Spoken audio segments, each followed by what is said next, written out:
Ich möchte in dem Video einfach nur mal kurz eine Info geben, warum, weshalb, wieso oder so maximal es mir möglich ist, warum, weshalb, wieso. Wir haben hier einen YouTube-Kanal und andere machen eine Pressemitteilung und ich denke mal, das kann man schon, wir können auch YouTube dafür nutzen, um zu erklären, was der Stand ist. Und zwar, wir haben zu Beginn des Jahres, beziehungsweise schon nach dem 24-Stunden-Rennen 2018 haben wir die Weichen gestellt gehabt für unser Nissan MK Kondo Projekt mit dem Nissan GT-R, GT3. Das Projekt war auf 3 Jahre ausgelegt. Wir haben natürlich auch für dieses Projekt mit einer gewissen Weitsicht versucht, uns aufzustellen, zweiten LKW, Werkzeugkisten gebaut und. Lange Rede, kurzer Sinn, das Projekt wurde uns nicht verlängert. Es gab, wie gesagt, einen Plan, der über 3 Jahre gehen sollte. Nun, jetzt Oktober 2019, wurde uns mitgeteilt, nein, das war's für das Projekt. Wir führen es mit einem anderen Team weiter. Das ist für uns natürlich schwierig.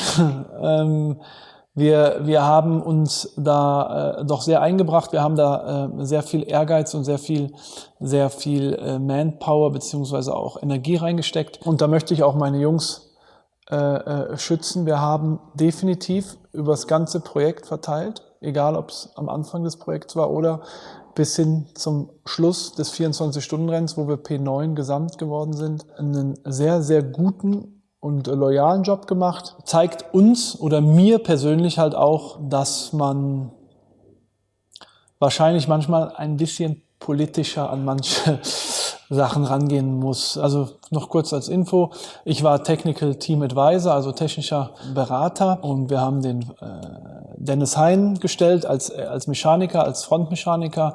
Wir haben Tanker gestellt, einen Reifenmann gestellt und einen Ingenieur. Und ich muss sagen, wir haben uns wirklich mehr als nur bemüht. Wir haben versucht, unser Know-how, was wir wirklich auch am eigenen Leib auch erfahren haben oder auch erarbeitet haben mit dem Renault-Projekt, haben wir wirklich 1:1 versucht wiederzugeben. Es war sehr schwierig, es ist eine komplett andere Mentalität. Das ist jetzt nicht negativ, nicht positiv, es ist einfach unterschiedlich. Und wir haben uns nicht beirren lassen, obwohl man bestimmt als Außenstehender, wenn man mit anderen mal drüber gesprochen hat, gesagt hat, hier, warum macht ihr euch so einen Stress? Ne? Ihr seid Support-Team, entspannt euch. Wenn ihr eine Info gebt und die wird nicht angenommen, dann versucht es nicht in die Richtung zu drücken. Da war ich teilweise doch zu viel Racer und zu viel weil ich auch ein eigenes Team habe, zu viel mit Elan dabei und habe meinen Standpunkt sehr, sehr deutlich und auch sehr energisch vertreten und habe halt nicht gesagt, wir werden hier bezahlt und machen einfach so viel, wie wir müssen, sondern ich habe da wirklich, obwohl diese Mentalität eine deutlich andere ist, habe ich mich auch teilweise in sehr viel Argumentation gebracht. Ich glaube, das hat den einen oder anderen, obwohl wir nicht falsch lagen damit, und das will ich nur noch beteuern, wir lagen definitiv nicht falsch damit, hat es nicht so gepasst in dem Projekt. Wir haben sehr viel ganz offen, und da stehe ich auch heute zu, auch nachdem wir das Projekt nicht mehr weiterführen, sehr offen im Team kommuniziert und haben gesagt, das ist falsch teilweise oder das müssen wir ändern, obwohl man vielleicht von uns erwartet hätte, dass man sagt, ja, sollen wir nicht mehr drüber nachdenken. Das ist so ein bisschen die Mentalität einfach, man muss da sehr vorsichtig sein, dass man wirklich nicht zu viel mit der Tür ins Haus fällt, sage ich mal. Aber da bin ich halt echt schlecht drin. Ne? Also es kann uns keiner vorhalten, wir hätten nicht unseren Job gemacht. Unser Job war, mit unseren besten Möglichkeiten und mit unserer Erfahrung das Projekt zu unterstützen. Da kann ich zu 100% sagen, das haben wir getan. Und wir haben uns zu keiner Zeit zurückgelehnt und haben da machen lassen. Ich glaube, hätten wir das gemacht, säße ich jetzt nicht hier und würde nicht sagen, dass das Projekt vorbei wäre. Ich würde es nicht anders machen, weil wenn ich als haupttechnischer Berater zu einem Team geholt werde, wo ich meinen Lohn für bekomme, dann muss ich leider, übertrieben gesagt, knallhart meine Beratung kundtun. Es ist schade.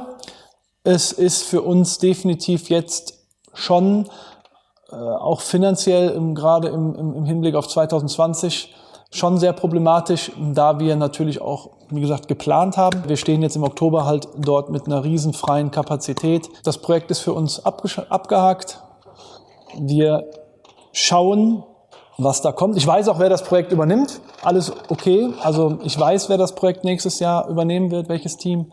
Und ich bin gespannt. Aber dann ist das manchmal so im Leben. Und es ist halt schwierig, wenn was dranhängt, wie bei uns. Wir haben feste Mitarbeiter, wir haben Festangestellte, wir haben Kosten und ich bin gespannt, was wir in den nächsten, und es ist nicht mehr viel Zeit, 10, 11 Wochen hinbekommen, um das jetzt wieder aufzufangen.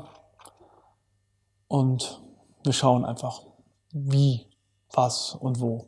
Aber es war mir einfach wichtig, dass ich das auch kommuniziere, da wenn bald bekannt wird, wer dieses Projekt übernimmt, dass da einfach auch, dass ich mein Team schütze. Da kann ich, wie gesagt, ich kann in den Spiegel gucken. Ich weiß, dass wir keinen Fehler gemacht haben. Wir haben ein Anforderungsprofil gehabt, wir haben 100% das geleistet.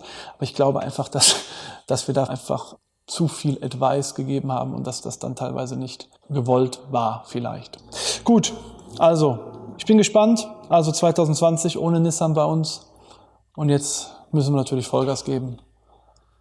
Und schauen, dass wir da was Gescheites hinbekommen für 2020. Danke.